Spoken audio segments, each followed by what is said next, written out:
தபால் வாக்குகளை மீண்டும் எண்ண ஆணை பிறப்பித்து சென்னை உயர்நீதிமன்றம் உத்தரவு பிறப்பித்திருக்கிறது. விவரங்களை செய்தியாளர் கிருஷ்ணமூர்த்தி வழங்க கேட்கலாம். வணக்கம் கிருஷ்ணா. தற்போது சென்னை உயர்நீதிமன்றம் தபால் வாக்குகளை மீண்டும் எண்ண ஆணை பிறப்பித்திருக்கிறது. விவரங்கள் என்ன? அதிமுக எம்எல்ஏ அசோக்குமார் அவர் வெற்றி பெற்றதை தொடரப்பட்ட இந்த வழக்கில் நிராகரிக்கப்பட்ட சுமார் 605 தபால் வாக்குகளை உயர்நீதிமன்ற பதிவாளர் முன்னிலையில் மறு எண்ணிக்கை நடத்தி சரிபார்த்து அறிக்கை அளிக்க வேண்டும் என்று சென்னை உயர்நீதிமன்றம் இன்று உத்தரவிட்டிருக்கிறது. கடந்த 2021 ஆண்டு நடந்த சட்டமன்ற பொதுத் தேர்தலில் கிருஷ்ணகிரி தொகுதியில் அதிமுக சார்பில் போட்டியிட்ட அசோக்குமார் 794 வாக்குகள் வித்தியாசத்தில் வெற்றி பெற்றார். அவரது வெற்றி பெற்றதாக அறிவிக்கப்பட்டதை செல்லாது என அறிவிக்க கோரி அத்தொகுதியின் திமுக வேட்பாளர் செங்கோட்டுவன் சென்னை உயர்நீதிமன்றத்தில் தேர்தல் வழக்கு ஒன்று தொடர்ந்திருந்தார்.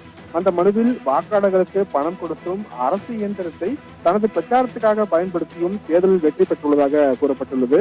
மேலும் வேட்புமனுவில் சொத்துக்கள் குறித்த விவரங்களை மறைத்ததாகவும் தேர்தல் ஆணையம் நிர்ணயித்துள்ள வரம்பை மீறி செலவிடப்பட்டுள்ளதாகவும் தபால் வாக்குகள் காரணமின்றி நிராகரிக்கப்பட்டுள்ளதாகவும் வாக்கு எண்ணிக்கை முறையாக நடத்தப்படவில்லை என கூறி அந்த மனுவில் இந்த வழக்கானது தாக்கல் செய்யப்பட்டுள்ளது. இந்த வழக்கை விசாரித்த நீதிபதி பி.பி. ஆஷா இந்த தேர்தல் வழக்கை நிராகரிக்க கோரி அதிமுக எம்எல்ஏ அசோக்குமார் தாக்கல் செய்த மனுவை ஏற்கனவே தள்ளுபடி செய்து நீதிபதி உத்தரவிட்டிருந்தார்.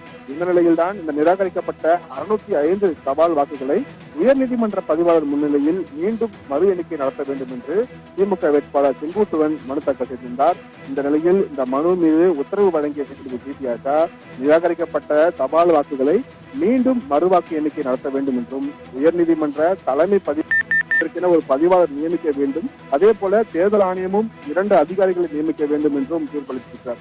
இந்த நடவடிக்கைகளை முடிந்து 1 மாதத்தில் அறிக்கை அளிக்க வேண்டும் என்றும் நீதிபதி உத்தரவிட்டிருக்கிறார்.